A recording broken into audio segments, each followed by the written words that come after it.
नमस्कार मंडळी. आज काय आखाड संपत आलेला आहे, तर सगळ्यांच्या घरी चिकन होणारच आहे. तर चला रेसिपी बघूया.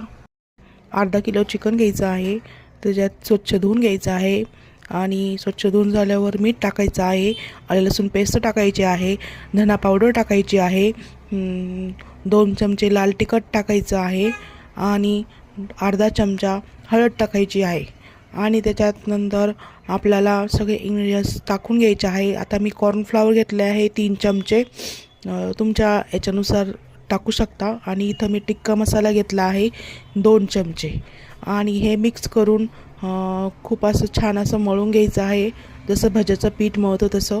आणि त्याला थोडंसं जर आपल्याला वाटलं थोडंसं पाणी राहिलं आहे तर तुम्ही पीठ ॲड करू शकता. आणि हे मिश्रण 1 तास भिजत ठेवायचं आहे. त्याच्यानंतर आपल्याला तेल कढईमध्ये टाकून आणि ते तळून घ्यायचं आहे. माझी रेसिपी जर तुम्हाला आवडत असेल तर माझ्या चॅनेलला सबस्क्राईब करायला विसरू नका. तर भेटूया पुढच्या व्हिडिओमध्ये. Bye bye.